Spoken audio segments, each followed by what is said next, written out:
ईशा ने की आईएएस की तैयारी। सूरज की आंखों में एक अनोखी चमक थी।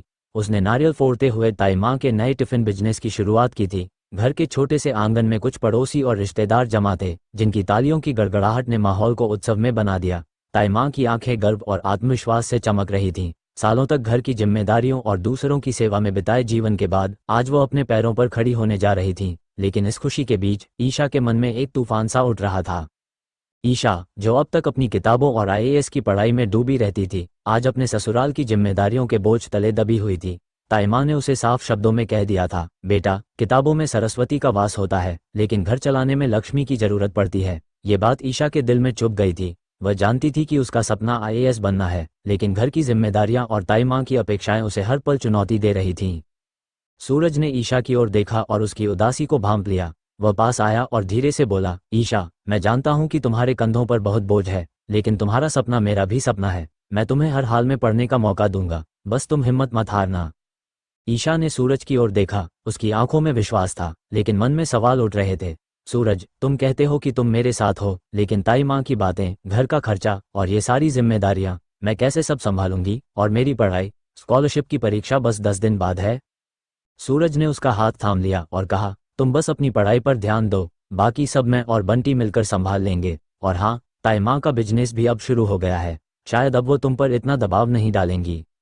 ईशा ने गहरी सांस ली और किताबें उठाकर अपने छोटे से कमरे की ओर बढ़ गई। कमरे में एक पुरानी मेज थी, जिसके ऊपर उसकी किताबें और नोट्स बिखरे पड़े थे। उसने एक नोटबुक खोली और लिखना शुरू किया, मुझे हर हाल में आईएएस बनना है, यह मेरा सपना है और मैं इसे पूरा करके दिखाऊंगी।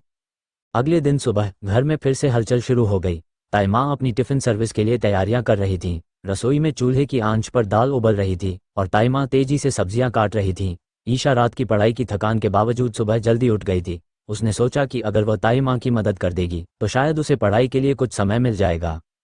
ताई माँ, मैं सब्जियां काट दूं? ईशा ने धीरे से पूछा।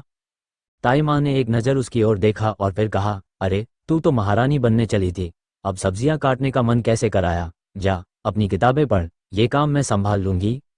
ईशा को ताई माँ का ताना चुभ गया, लेकिन उसने कुछ नहीं कहा। वह जानती थी कि ताई माँ का गुस्सा उनकी पुरानी सोच का हिस्सा था। वह वापस अपने कमरे में चली गई और किताबें खोलकर बैठ गई, लेकिन मन बार बार भटक रहा था। ताई माँ की बातें, घर का खर्चा और सूरज की उम्मीदें, सब कुछ उसके दिमाग में घूम रहा था। उसी वक्त बंटी कमरे में आया। वह सूरज का छोटा भाई था, जो हमेशा हल्के फुल्के मूड में रहता था। भाभी, क्या बात है? चेहरा लटका हुआ है, आईएएस बनने वाली हो, थोड़ा स्माइल तो करो। ईशा ने हल्की सी मुस्कान दी और कहा, बंटी, सब कुछ इतना आसान नहीं है।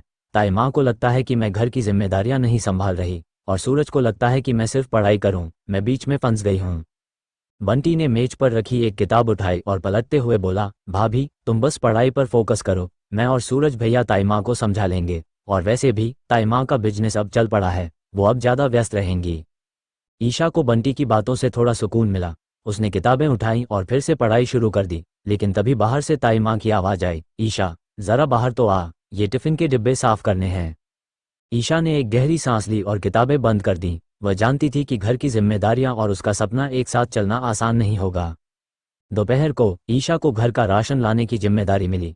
ताई माँ ने उसे 20,000 रुपये का बजट दिया था, जिसमें उसे पूरे महीने का खर्च चलाना था। ईशा ने पहले कभी इतने बड़े बजट को संभाला नहीं था, लेकिन वह इसे एक चुनौती की तरह लेना चाहती थी। उसने एक छोटी सी डायरी निकाली और उसमें खर्चों की लिस्ट बनानी शुरू की। आटा, दाल, चावल, तेल, मसाले, सब्जियां और बच्चों की स्कूल फीस।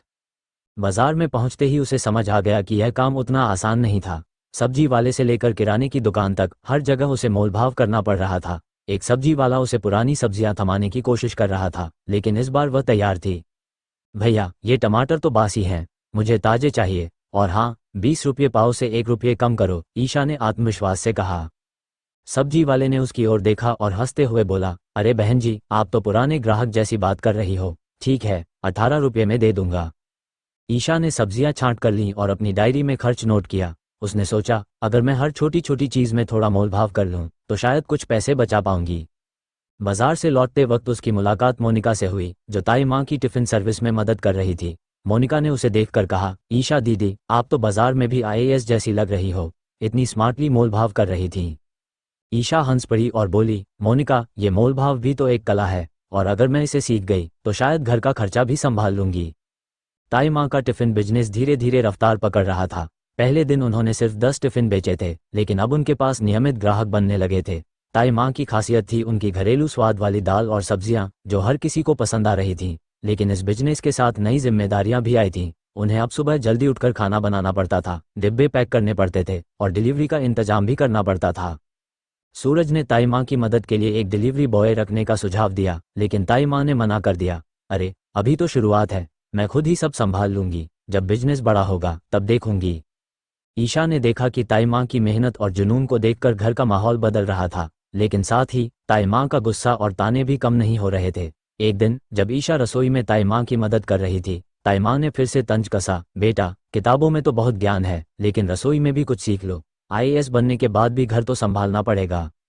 ईशा ने जवाब देने की बजाय चुप रहना बेहतर समझा। वह जानती थी कि ताई माँ की सोच को बदलना आसान नहीं होगा, लेकिन उसने मन में ठान लिया था कि वह न सिर्फ अपने सपने को पूरा करेगी, बल्कि घर की जिम्मेदारियों को भी बखूबी निभाएगी। स्कॉलरशिप की परीक्षा का दिन नजदीक आ रहा था। ईशा दिन रात पढ़ाई में डूबी रहती थी। सूरज और बंटी ने उसका पूरा साथ दिया। सूरज रात को देर तक जागकर ईशा के लिए चाय बनाता और बंटी घर के छोटे मोटे काम संभाल लेता ताकि ईशा को पढ़ाई के लिए समय मिल सके।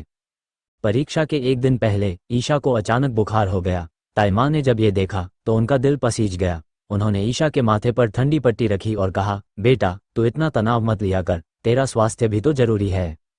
ईशा ने ताई माँ की ओर देखा और धीरे से कहा, ताई माँ, मैं जानती हूँ कि आपको मेरी पढ़ाई पर यकीन नहीं है, लेकिन मैं वादा करती हूँ कि मैं आपको और सूरज को कभी निराश नहीं करूंगी। ताई माँ ने कुछ पल चुप रहकर कहा, बेटा, मुझे तेरी मेहनत पर कोई शक नहीं है, बस मुझे डर है कि कहीं तू अपने सपनों के पीछे इतना न भाग जाए कि घर की जिम्मेदारियां भूल जाए। ईशा ने ताई माँ का हाथ पकड़ा और कहा, ताई माँ, मैं दोनों संभालूंगी, आप बस मुझे आशीर्वाद दें। परीक्षा के दिन ईशा सुबह जल्दी उठी। उसने मंदिर में माथा टेका और अपनी किताबें लेकर परीक्षा केंद्र के लिए निकल गई। सूरज और बंटी ने उसे ढेर सारी शुभकामनाएं दी। परीक्षा हॉल में बैठकर ईशा ने अपने सारे डर और तनाव को एक तरफ रख दिया। उसने सोचा, यह मेरा पहला कदम है, अगर मैं आज सफल हुई तो मेरा सपना एक कदम और करीब होगा। परीक्षा के कुछ हफ्तों बाद स्कॉलरशिप का रिजल्ट आया।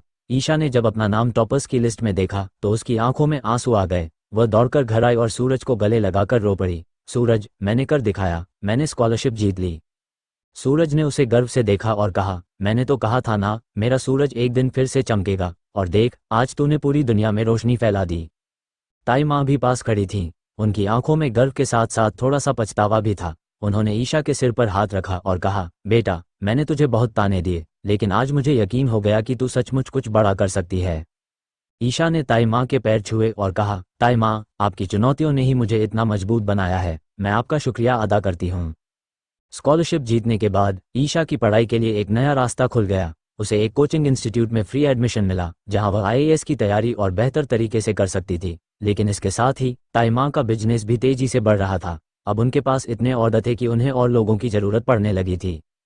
ईशा ने एक दिन ताई माँ से कहा, ताई माँ, अगर आप चाहें तो मैं आपके बिजनेस में भी मदद कर सकती हूँ, मैं पढ़ाई के साथ साथ कुछ समय निकाल लूंगी। ताई माँ ने हंसते हुए कहा, अरे, अब तू अपनी पढ़ाई पर ध्यान दे, ये बिजनेस मैं और मोनिका संभाल लेंगे, तुझे तो अब देश की सेवा करनी है। ईशा ने मुस्कुराते हुए कहा, ताई माँ, मैं देश की सेवा भी करूंगी और इस घर की भी, क्योंकि ये घर ही मेरा पहला देश है। समय बीतता गया। ईशा ने दिन रात मेहनत की और आखिरकार वह दिन आया जब उसने आईएएस की परीक्षा पास कर ली। जब रिजल्ट की खबर घर पहुंची तो पूरे मोहल्ले में खुशी की लहर दौड़ गई। सूरज ने ईशा को गले लगाया और कहा, मैंने कहा था ना, मेरा सूरज एक दिन पूरी दुनिया में रोशनी फैलाएगा। ताई माँ ने अपनी पुरानी सोच को पूरी तरह बदल दिया था। उन्होंने ईशा को गले लगाया और कहा, बेटा, तूने मेरी आंखें खोल दी। मैंने सोचा था कि बहू का काम सिर्फ घर संभालना है, लेकिन तूने दिखा दिया कि एक औरत घर भी संभाल सकती है और देश भी। ईशा ने ताई माँ की ओर देखा और कहा, ताई माँ, ये सब आपकी वजह से ही मुमकिन हुआ। आपने मुझे चुनौतियाँ दी और मैंने उनसे सीखा।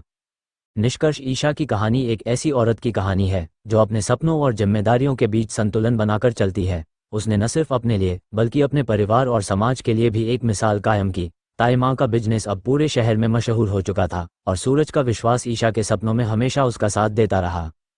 ये कहानी हमें सिखाती है कि सपने तभी सच होते हैं जब हम मेहनत, हिम्मत और परिवार के प्यार के साथ आगे बढ़ते हैं। और हाँ, कभी कभी बाजार में मोलभाव करना भी उतना ही जरूरी होता है जितना किताबों में सरस्वती का वास ढूंढना।